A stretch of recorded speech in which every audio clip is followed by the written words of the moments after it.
തളിപ്പറമ്പിലും ധർമ്മടത്തും UDF പ്രചാരണത്തിനു നേരെ CPM ആക്രമണം നടത്തിയതായി UDF ആരോപണം. തളിപ്പറമ്പിൽ UDF സ്വതന്ത്ര സ്ഥാനാർത്ഥി TK ഗോവിന്ദിന്റെ തിരഞ്ഞെടുപ്പ് പ്രചാരണ വാഹനത്തിനു നേരെയാണ് ആക്രമണമുണ്ടായത്. തിരഞ്ഞെടുപ്പ് പ്രചാരണ LED വാഹനം മലപ്പട്ടം സെൻട്രലിൽ വെച്ച് CPM പ്രവർത്തകർ ആക്രമിച്ചതായാണ് പരാതി. വാഹനം തടഞ്ഞ ശേഷമായിരുന്നു ആക്രമണം. ധർമ്മടത്തെ UDF സ്ഥാനാർത്ഥി VP അബ്ദുൾ റഷീദിനെ കയ്യേറ്റം ചെയ്യാനായിരുന്നു CPM ശ്രമമെന്ന് UDF ആരോപിച്ചു. അഞ്ചരക്കണ്ടി മുഴപ്പാല കൈതപ്രത്ത് വെച്ചാണ് ആക്രമണ ശ്രമമുണ്ടായത്. CPM പ്രവർത്തകൻ ലിജുവിന്റെ നേതൃത്വത്തിൽ വാഹനം തടഞ്ഞ ശേഷമായിരുന്നു കയ്യേറ്റം ചെയ്യാനുള്ള ശ്രമമെന്നും UDF ആരോപിച്ചു.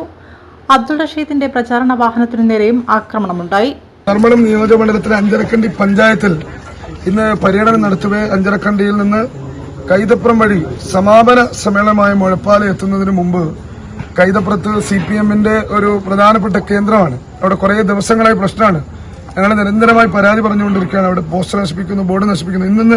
ഇന്ന് സംഭവിച്ചത് ആ കൈതപ്പുറത്തേക്ക് വരുന്ന വഴിക്ക് കൈതപ്പുറം മുഴപ്പാല എത്തുന്നതിന് തൊട്ടു മുമ്പ് ഒരു വളവിൽ വെച്ച് ഞങ്ങളുടെ പ്രചരണ വാഹനം തടയുകയും മുന്നിലുണ്ടായിരുന്ന പ്രചരണ വാഹനം തടഞ്ഞു.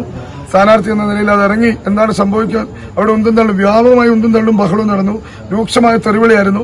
സ്ഥാനാർത്ഥി എന്ന നിലയിൽ ഞാൻ അങ്ങോട്ട് പോകുമ്പോൾ എന്നെപ്പോലും പിടിച്ചു തള്ളുകയും രൂക്ഷമായി തെറിവിളിക്കുകയും കേട്ടാൽ ഇറക്കുന്ന ഭാഷയിൽ തെറിവിളിക്കുകയും അതുപോലെ തന്നെ കൊല്ലുമെന്ന് പറയാണ്. സ്ഥാനാർത്ഥി എല്ലാവരെയും കൊല്ലും, ഒറ്റ ഒന്നിനെ വെറുതെ വിടില്ല, അതാണ് ഡയലോഗ്. എന്നിട്ട് ഈ CPMന്റെ ക്രിമിനൽ ഒരു സംഘ ക്രിമിനലുകളാണ് അതിന്റെ പുറകിലുണ്ടായിരുന്നത്. അതിലൊരാൾ വന്ന് വാഹനം ഞങ്ങളുടെ അനൗൺസ്മെന്റ് വാഹനത്തിന്റെ തൊട്ട് മുമ്പിൽ അദ്ദേഹത്തിന്റെ ബൈക്ക് ഹാൻഡ് ലോക്ക് ചെയ്തിട്ടുകൊണ്ട് വാഹനം പോകാൻ പറ്റാത്ത അവസ്ഥയിൽ ഒരു കാമണിക്കൂറോളം അവിടെ വാഹനം തടഞ്ഞിട്ടു. ഞങ്ങളുടെ പ്രവർത്തകർ അടിച്ചു, ഞങ്ങളെ പിടിച്ച് തള്ളി.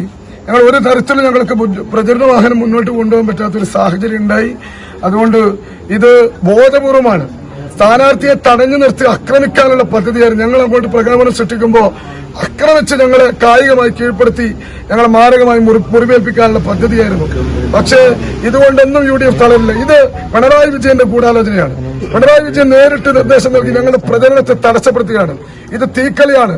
ഞാൻ പിണറായി വിജയനോടും അതുപോലെ തന്നെ ഇതിന് നേതൃത്വം നൽകുന്ന ആളുകളോടും പറയുന്നു, ഇത് മോശമാണ്. സ്ഥാനാർത്ഥി എന്ന നിലയിൽ പ്രചരണം നടത്താനുള്ള സ്വാതന്ത്ര്യം വേണം. ഞങ്ങൾ ജയിക്കുമെന്ന ഘട്ടം വരെയാണ്. ധർമ്മടത്ത് വലിയ ആവേശമാണ്. ജനങ്ങൾ മുഴുവൻ ഇളകിയിരിക്കുകയാണ്. പിണറായി വിജയന് വേടനെയും അതുപോലെ തന്നെ കമലഹാസനെയും വരെ കൊണ്ടുവരേണ്ട ഗതികേടുണ്ടാകുമ്പോൾ ഞങ്ങളുടെ പ്രചരണത്തെ തടസ്സപ്പെടുത്താൻ ശ്രമിക്കുന്നത് തെരഞ്ഞെടുപ്പ് കമ്മീഷനോട് ഞങ്ങൾ ആവശ്യപ്പെടുന്നത് നീതിപൂർവമായ ഒരു സമീപനം ഇതിനകത്തുണ്ടാകണം.